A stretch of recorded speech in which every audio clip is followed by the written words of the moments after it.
Hello and welcome to our live news update. I am Olugbenga George. The headlines. APC chieftain knocks Buhari over apology, reveals blood of innocent women and children haunting him. President-elect returns to Nigeria ahead of inauguration as APC dissolves campaign council. On the foreign scene, Rwanda lawyers declare Britain's migrant deal unlawful and safe. And in sport, Okocha reveals he would have been worth £150 million in career fortune.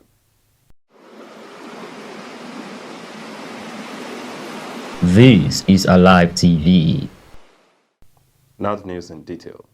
A chieftain of the All Progressives Congress and former Commissioner for Information, Culture and Tourism in Niger State, Jonathan Vatsa, has knocked President Muhammadu Buhari for asking for the forgiveness of Nigerians. According to him, it's easy for the president to ask forgiveness because he doesn't understand the plight his administration has cost so many Nigerians. Vatsa's reaction comes after the president, while receiving guests who paid him Salah homage at the villa on Friday, asked Nigerians for forgiveness over his administration's hurtful policies in the last 8 years. The APC chieftain told pressmen in Minna, the Niger state capital, that apart from the president's negative policies that have sent millions of Nigerians to the unemployment market, early graves and permanent poverty, the 8 years of Buhari's administration were the worst in the country's history. Vatse asserted that for the president to publicly come out to ask for forgiveness, it means the blood of innocent Nigerians, including women and children, killed and spilled across the country by killer headsmen, were haunting him. He further stated that there was no way the millions of traumatized Nigerians could forgive him. Ahead of the May 29 inauguration, President-elect Bola Tinubu is expected to return to Nigeria today. Tinubu's return to Nigeria was confirmed by his Director of Media and Publicity, Bayo Onanuga, earlier this morning. According to reports, Tinubu, whose plane is built to land at the presidential wing of the Abuja airport, will be escorted from the airport by a carnival-like motorcade to the Defense House. The president-elect had jetted out of Nigeria to France on March 21, a trip his campaign council said was meant for him to take a rest and plan ahead of his inauguration on May 29. A statement by the APC Presidential Campaign Council had in March noted that Tinubu traveled to France to rest and plan his transition program after a very exhaustive campaign and election season. The president-elect had left the country through Murtala Mohammed International Airport, Ikeja. According to the statement, the president-elect decided to take a break after the hectic campaign and election season to rest in Paris and London, preparatory to going to Saudi Arabia for Umrah, Lesser Hajj, and the Ramadan fasting, the statement noted. Meanwhile, the All Progressives Congress had dissolved its presidential campaign council. Now to the foreign scene. Britain's plan to send migrants to Rwanda is unlawful because the East African country is not a safe country.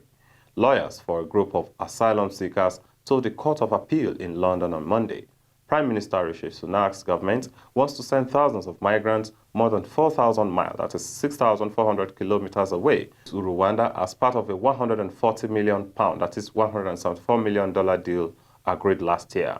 It regards the plan as central to deterring record numbers of asylum seekers arriving in small boats across the channel from France, something Sunak has made one of his 5 priorities, facing pressure from some of his own conservative lawyers, lawmakers, and public to resolve the issue. However, the first planned flight to Rwanda last June was blocked by a last-minute ruling by the European Court of Human Rights, which imposed an injunction preventing any deportations until the conclusion of the legal action in Britain.